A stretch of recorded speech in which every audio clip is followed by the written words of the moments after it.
Hey y'all, Zach McDonald, your real estate agent with Real Property Associates, and it's time for another Seattle real estate news breakdown. And in this video, we are going to talk about a recent article in the Seattle Met, and this article is titled, "Is Downtown Seattle Poised for a Real Estate Comeback?" The subheading for this article reads, "The further you go from Seattle, the more dramatic the market, but downtown Seattle is still experiencing a resurgence." This is something that I talk about on a regular basis on the channel and something I share perspective on in my monthly market updates. So if you want to hear more of my thoughts on a regular basis, please consider subscribing to the channel so you can see those videos and a bunch of other videos here on the channel related to real estate, specifically Seattle though. As we transition to this article, I'm going to read through the article in pieces and point out some things as we go through it,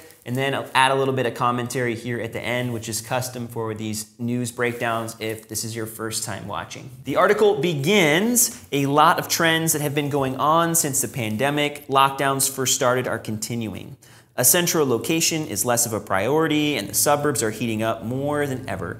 But as amenities return to denser urban areas and some return to offices, downtown condos are back on the rise. And the market is likely only going to get more competitive from here."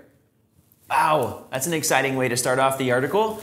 And again, I have seen the same trends. There's nothing secret or special in this intro paragraph, but the idea that the suburbs and areas around Seattle are growing at a faster rate is completely true, and we're going to see that backed up in the article.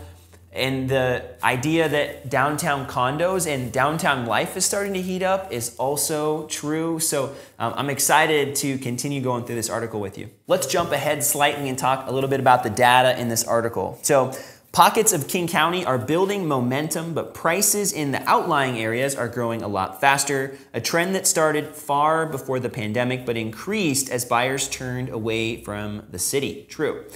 King County had a 6.7% increase in median sales price year over year compared to this time in 2020, according to the Northwest Multiple Listing Services, while Pierce, King, and Snohomish County saw prices rise between 16.6% and 18.4%.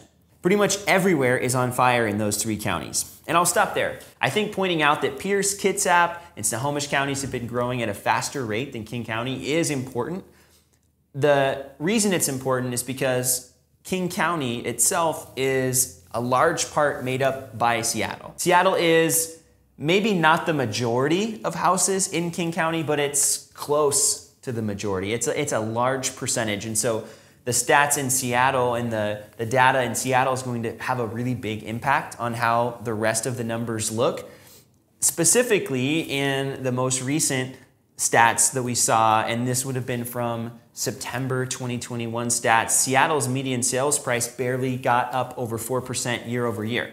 But as a whole, the rest of the region was seeing 18 to 20% and even more if you're looking over on the east side. And we'll see that here in just a sec.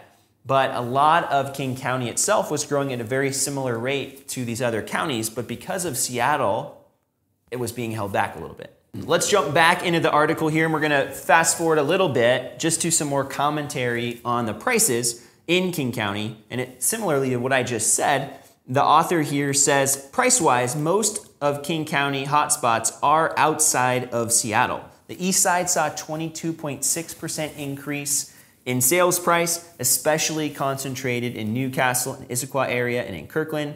Outside of the ritzy Highlands, Renton sales prices jumped 20.2%, with an even bigger increase in closed sales at 34.7%. So again, kind of backing up what I just said, a lot of the growth is happening outside of Seattle, but King County is experiencing very similar growth to Pierce, Kitsap, and Snohomish counties, but you have to take Seattle out of the equation. So what does that mean for Seattle? And what does that mean for the condos, which is really what a lot of downtown Seattle is made up of? The article lends some thoughts and opinions to that idea of what's going to happen to downtown and what is happening to downtown, pulling from some Northwest Multiple Listing Service data, and then also pulling from a notable economist at Windermere, Matthew Gardner. Let's look back at the article here, and we read, as people have sought out more space, condo prices have stayed pretty stagnant all year, especially in Seattle proper.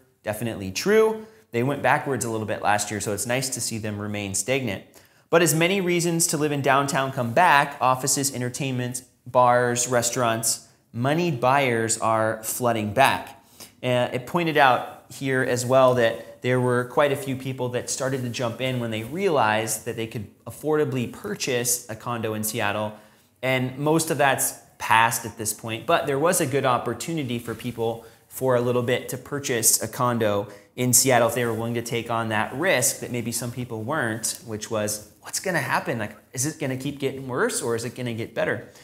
Matthew Gardner, the Windermere economist, had some thoughts as he was asked about for this article. And he said, what we saw when the pandemic hit was a massive increase in supply, which is true.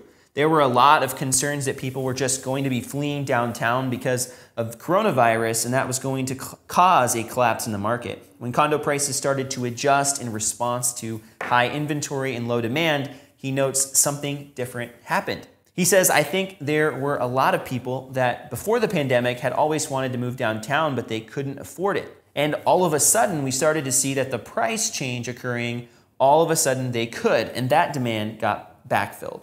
And that's what I just mentioned. People started to buy these condos because they were at a more affordable price, and they took on that uncertainty that other people weren't willing to take on. And now that things are starting to pick up again and demand's starting to pick up again, it makes it look like they made a good decision. The article concludes by talking about a few reasons why the downtown condo market might continue to see an increase in prices and a revitalization, namely the just increased demand and the continual lowering of supply. And as that supply number goes down, you have people competing over fewer condos, just like we're seeing in the residential space, which in turn will eventually, hopefully, see a increase in a growth in prices there in the downtown core, which I think is true. I think we're going to see that as we continue forward. There is going to be more of that benefit living downtown again.